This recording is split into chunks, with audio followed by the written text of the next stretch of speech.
Please be seated.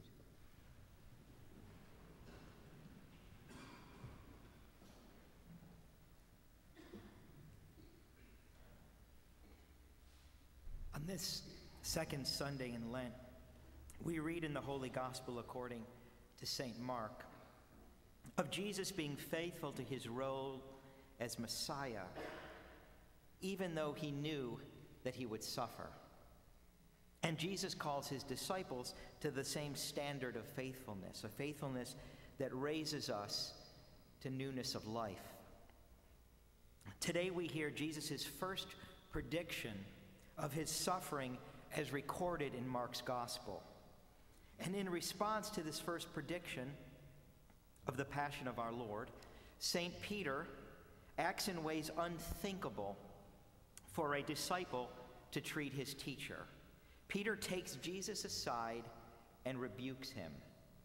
The Greek word here translated as rebuke is strong. It is used earlier in Mark's Gospel in reference to silencing demons. In the culture of the day, a disciple talking like this to his teacher would have been a horrible breach of conduct. So it is no wonder that Jesus answered Peter so sharply. You see, Peter thought that Messiah and suffering do not go together. But Jesus countered that he was willing to be faithful, even if faithfulness meant suffering and death. As Christians, we are drawn to the one who was willing to be faithful, even if faithfulness meant suffering and death. Jesus, the pioneer and perfecter of our faith, was obedient to what was set before him. In the letter to the Hebrews, we are encouraged to lay aside every weight and the sin that clings so closely and run with perseverance the race that is set before us, looking to Jesus, the pioneer and perfecter of our faith, who for the sake of the joy that was set before him endured the cross.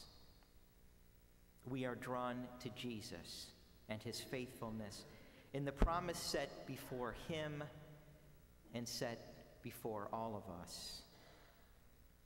God the Father's promise set before him and before all of us is resurrection. In Matthew's Gospel, Jesus says, "For just as Jonah was for 3 days and 3 nights in the belly of the sea monster, so for 3 days and 3 nights the Son of Man will be in the heart of the earth." In the final days, before the conquest and destruction of the northern kingdom, Israel, by the Assyrians in 722 BC, the prophet Hosea says, "Come, let us return to the Lord, for it is he who has torn and he will heal us. He has struck down and he will bind us up. After 2 days he will revive us. On the 3rd day he will raise us up, that we may live before him." After 3 days, Jesus rises again because God's promise is newness of life. The joy set before him and now set before us is newness of life.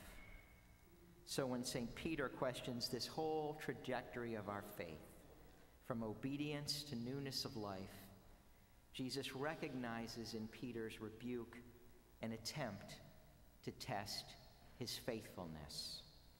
Jesus is going to be faithful to the call of God the Father and to the suffering that is laid before him. Taking Jesus aside and telling him to not be faithful to the call and to run away from suffering generates the response, "Get behind me, Satan." Usually, when Jesus wanted to teach the disciples, he withdrew with them from the crowd. But here today, Jesus wants everyone to hear what it means to be one of his followers.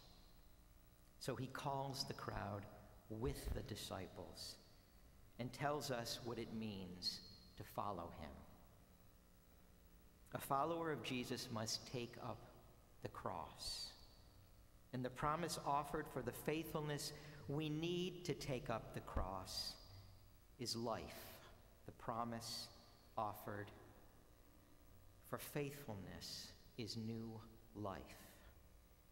We Christians are disciples in times of loss. We are disciples who go through the death of a loved one, the loss of a job, the end of a relationship, the anxiety of a life-threatening illness. During his time of loss, our Lord Jesus Christ, God's anointed, was expected to establish God's realm,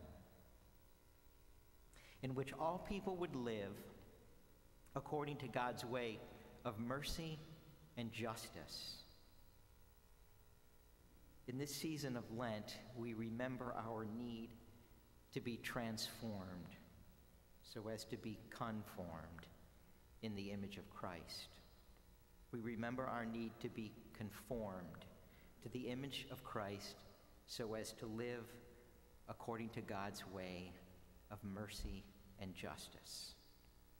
To be a follower of Jesus means that we are willing to learn the ways of mercy and justice and to practice them daily, even in the midst of a world full of great suffering, even though we may suffer, even though times seem too tough.